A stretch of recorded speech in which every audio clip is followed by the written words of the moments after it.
आज भारत की भूमि की सभी माताओं को सिंधारा दूज का बहुत बहुत बधाई। माता पार्वती, माँ जगत जननी आपके सुहाग को अखंड सौभाग्यवती बनाए, यही भगवान से प्रार्थना। श्रावण के महीने में क्यों हिंदू धर्म में सिंधारा दूज मनाई जाती है, किस लिए? आज पूरे भारत की भूमि पर कई माताएं हाथ में मेहंदियां लगाती हैं, चूड़ियां पहनती हैं, सुंदर चुनरी पहनती हैं, मां पूजन करती हैं, माता का आराधना करती हैं। सिंधारा दूज, उसका कारण केवल इतना सा है, सिंधारा दूज का मतलब यह होता है कि चंचुला देवी जब 14 दिन तक शंकर और पार्वती अपने गुफा में से बाहर नहीं निकले शिव महापुराण के यजमान बनने के लिए, तब माता चंचुला देवी ने हाथ जोड़कर मां जगत जननी जगदम्बा को सुंदर वस्त्र, सुंदर चूड़ियां, सुंदर आभूषण माता के चरणों में ले जाकर समर्पित करे थे और कहा, मां इन चूड़ियों को जो मैं दे रही हूं, ये लाल चूड़ी, ये लाल श्रृंगार, ये लाल वस्त्र, जो लाल चूनर जो मैं प्रदान कर रही हूं, मां बस ऐसी कृपा कर दे कि तू इन चूनर को धारण करे और मेरा भी सौभाग्य, मेरा भी सुहाग अमर कर दे, बस इतनी कृपा मेरे ऊपर कर दे। वो सिंधारा दूज का महत्व है। आज भारत की भूमि की सभी माताओं को सिंधारा दूज का बहुत बहुत बधाई। माता पार्वती, मां जगत जननी आपके सुहाग को अखंड सौभाग्यवती बनाए, यही भगवान से प्रार्थना। सती में और पार्वती में एक अंतर भारी है। सती मां धनवान है और पार्वती मैया गुणवान है, इसलिए पूरी दुनिया में जितने भी व्रत हैं, पूरी भारत की भूमि पर जितने व्रत होते हैं, कोई व्रत लक्ष्मी जी का नहीं है, भारत की भूमि पर कोई व्रत सरस्वती मैया का नहीं है, भारत की भूमि पर कोई व्रत इंद्राणी का नहीं है, भारत की भूमि पर कोई व्रत किसी देवी का नहीं है। जितना भारत की भूमि पर एक व्रत भारी है वो है माता पार्वती जी का। तीज का व्रत करोगे तो पार्वती जी का है, चतुर्थी का व्रत करोगे तो पार्वती जी का है, छठ का व्रत करोगे तो पार्वती जी का है। आप जितने व्रत देवी जी का करोगे नवरात्र में तो पार्वती जी का है। भारत की भूमि पर जितने व्रत हुए नारियों के, छोटी तीज, बड़ी तीज, हरतालिका तीज, करवा चौथ, जितने चतुर्थी के व्रत, जितने तीज के व्रत, जितने छठ के व्रत, जितने भारत की भूमि पर हुए, ये सब माता पार्वती जी के हैं। पार्वती के क्यों हैं? क्योंकि धनवान और गुणवान में अंतर है। मां पार्वती गुणवान है, इसलिए माताएं उनके व्रत कर कर अपने अंदर भी वो गुण उत्पन्न करना चाहती हैं कि हम भी ऐसा तप करें, हम भी ऐसी साधना करें। हे माता पार्वती, जैसे आपका अखंड सौभाग्य है, हे मां जगत जननी हमारा भी मांग में अखंड सौभाग्य रहे। जैसे आपके चूड़े अमर हैं, हे मां हमारे हाथ में भी चूड़े अमर हो। हे मां जैसे आपके भाल की बिंदी अमर है, मां मेरे भाल की बिंदी भी अमर हो। हे मां जैसे आपके नैनों का सुरमा, बालों का गजरा अमर है, हे माता पार्वती हमारे भी नैनों का सुरमा और बालों का गजरा अमर कर देना। बस इतनी सी कृपा नारी माता पार्वती से मांगा करती है, मां पार्वती से चाहती है। सूचक वस्तुओं का जो दान करता है वो जीवन में कभी विधवा नहीं होता। महाराज वो 8 वस्तुएं बताई हैं। पहला कुमकुम, दूसरा पुष्प, चाहे लाल हो, चाहे सफेद हो, चाहे पीला हो, पुष्प कोई भी हो। तीसरे नंबर पर है चंदन, चौथे नंबर पर है तांबुल, पांचवें नंबर पर है काजल, छठे नंबर पर है ईख, क्या बोलते हैं यहां पर ईख को, क्या बोलते हैं, गन्ना, ईख।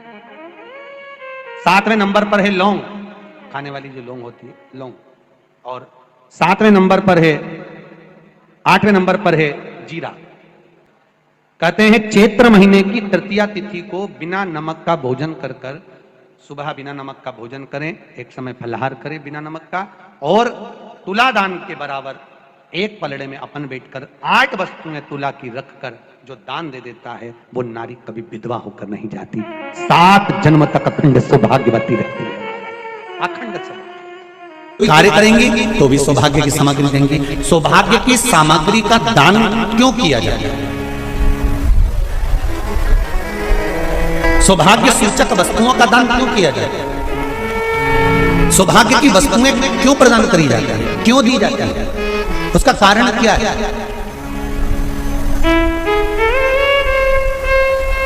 क्यों देते हैं?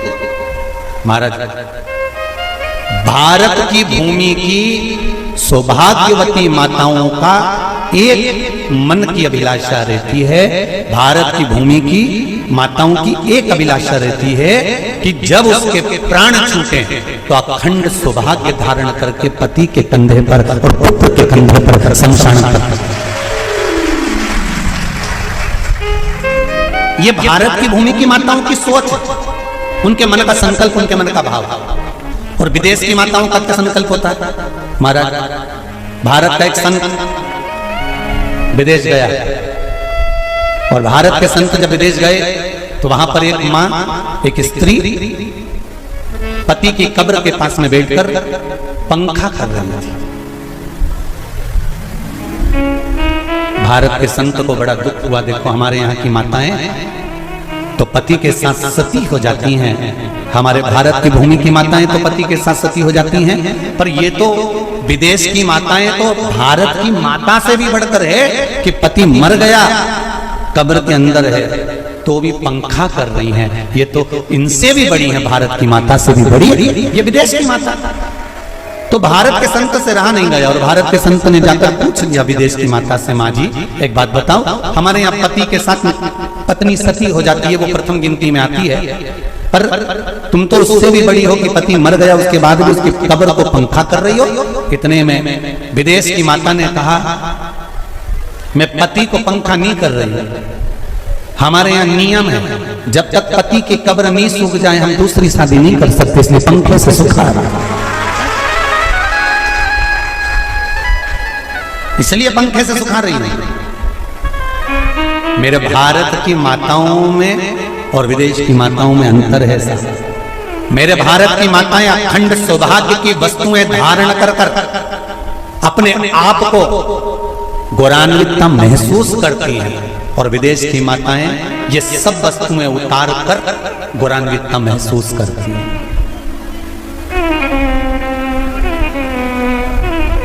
क्यों देते हैं चूड़ी का दान, क्यों देते हैं बिंदी का दान, क्यों देते हैं अखंड सौभाग्य का दान? किस महाराज,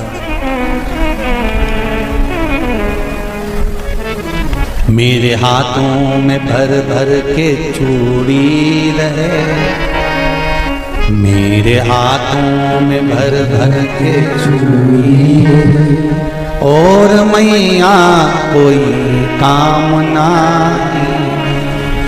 मेरे मस्तक पे चमकती चूनर रहे, मेरे मस्तक पे चमकती चूनर रहे और मैया कोई काम नहीं, मेरी मांगों में भर भर के सिंदूर रहे, मेरी मांगों में भर भर के सिंदूर रहे और मैया कोई कामना नहीं, मेरे पाँव में बिछुड़ी का जोड़ा रहे, एक बिछुड़ी नहीं, कितनी? 2, 3, 4, 5, एक एक पाँव में जोड़े से बिछुड़ी होना चाहिए, केवल एक नहीं, सिंगल नहीं। वो तो आजकल का फैशन हो गया महाराज, जो केवल एक बिछुड़ी धारण कर लो उसी में फैशन दिखे।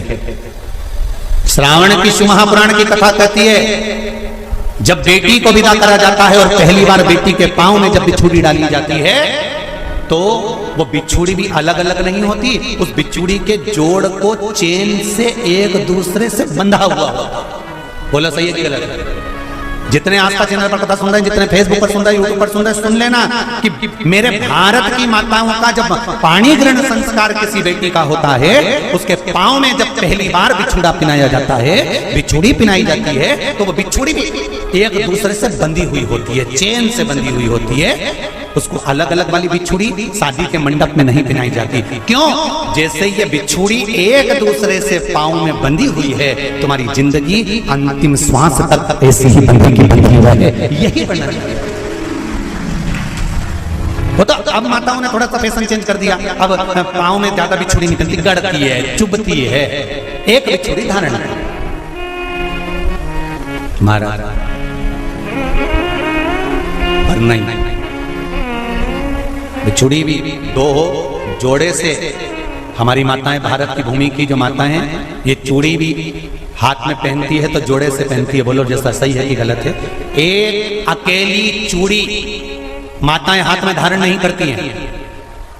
अगर भारत की भूमि की संस्कारित माताएं हैं और भारत की भूमि की सभ्यता और संस्कृति को जानती है तो अकेली चूड़ी नहीं, जोड़े की चूड़ी पहनेगी, 2 चूड़ा डालेगी, 4 डालेगी, 12 डालेगी, पर सिंगल नहीं, अकेले।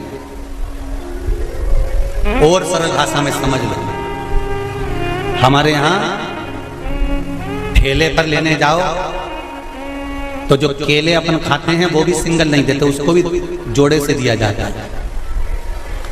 2 दूं की, 12 दूं की, आधी दर्जन दूं की 1 दर्जन दूं। अब अंदाजा लगाइए, हमारे यहां देने का भी एक भाव।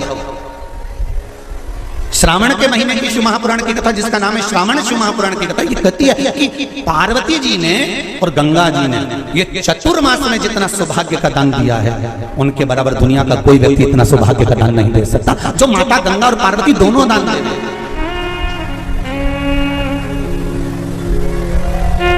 प्रतिदिन दे रहे हैं। और अब तो फैशन आ गया, तुम लोगों को जो सौभाग्य का दान देते हो प्लास्टिक की डलिया में देते हो, पर एक एक पुराण को उठाकर देख लेना, एक एक अध्यापन को उठाकर देख लेना, जितनी तुम कथा तुम्हारे घर में छोटी छोटी कथाओं की पोथियां पड़ी हो उनको उठाकर देख लेना, उसमें नहीं लिखा कि प्लास्टिक की डलिया में सौभाग्य की वस्तु का दान दिया जाता है। उसमें लिखा है बांस की पिटारी में, बांस की डलिया में सौभाग्य की वस्तुओं का दान दिया जाता है। क्यों? क्योंकि बांस वंश की वृद्धि करता है, बांस सौभाग्य की वृद्धि करता है, और बांस अखंड सौभाग्य, जैसे बांस का पौधा बढ़ते चले जाता है, बढ़ते चले जाता है, उसी तरह बांस की डलिया में जब दान दिया जाता है, बांस की टोकनी में जब दान दिया जाता है तो ये भाव रखा जाता है कि तुम्हारा सौभाग्य ऐसे ही बढ़ता रहे। पर अब थोड़ा सा फैशन चेंज हो गया तो प्लास्टिक की डलिया,